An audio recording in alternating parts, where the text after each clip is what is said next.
Hörmətli telesəhər tamaşaçıları, biz davam edirik və istəyərdik ki, biraz uşaqlardan, körpələrdən danışaq. Çünki əslində ailələr, ailə həyatı qurur gənclər və ondan sonra övlad dünyaya gəlir və bununla da iş bitmir. Çünki artıq cəmiyyətə bir vətəndaş, cəmiyyət sisteminə yeni bir şəxs daxil olur və onun da hüquqları, onun da qeydiyyatı aparılmalıdır mütləq. Əfsar olsun, bəzən elə olur ki, valideynlər bu işdə biraz gecikmələr, sənəkarlıq edirlər. Amma mən düşünürəm ki, əslində uşaq dünyaya gələn kimi artıq onu da bu prosesə hazırlamaq lazımdır. Bəli, körpələrin qeydiyyata alınmağı prosesi çox vacibdir. Çünki birinci növbədə onların sağlamlıq məsələlərdir. Çünki vaxtı-vaxtında peyvəndlənməlidir, eyni zamanda ümumi bir müayinədən keçməlidir ki, sonradan elə bir xəstəliklər, elə bir fəsadlar ola bilər ki, onun qarşısını belə almaq mümkün olmaz və bu da müxtəlif formalarda aparılır, əziz tamaşaçılar. Bəzən olur ki, heç klinikalarda uşaq dünyaya gəlmir, məsələ ev şəraitində dünyaya gəlir. Bunda da yəni səyyar tibb bacıları, həkimlərə müraciət edə bilərsiniz. Bəli, onlar mütəmadi şəkildə gələcəklər, baxacaqlar və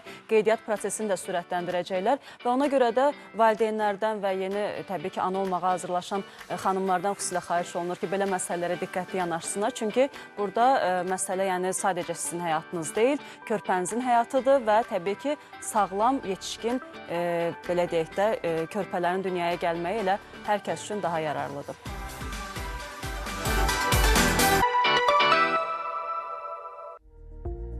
Körpə dünyaya gələndə yalnız ailəyə deyil, həm də dövlətin sisteminə əmanət olunur. Onların sağlamlığı isə səhiyyə qurumlarının da birbaşa məsuliyyəti altındadır. Qanunvericiliyə əsasən hər bir yeni doğulan uşaq dərhal nəzarətə götürülməlidir. Doğum evində başlayan bu proses körpə evə buraxıldıqdan sonra da davam edir. Bizə doğum evləri əgər həmin ərazi üzrə məlumat verirlərsə, biz vaxtında 3 gündən sonra doğum evindən uşaqlar evə yazılanda 3 gündən sonra biz həmin ünvana gedirik və həkim ilk patronajını eləyirik, uşağı müayinə eləyirik və qeydiyyata götürürük. Qeydiyyat üçün bizə lazım olan sənədləri doğum evi evə yazılarkən verilməlidir. Forma 113 sayılır bu. Biz evdə uşağı qeydiyyata aldıqdan sonra mütəmadi olaraq uşağa nəzarət edirik, baş çəkirik.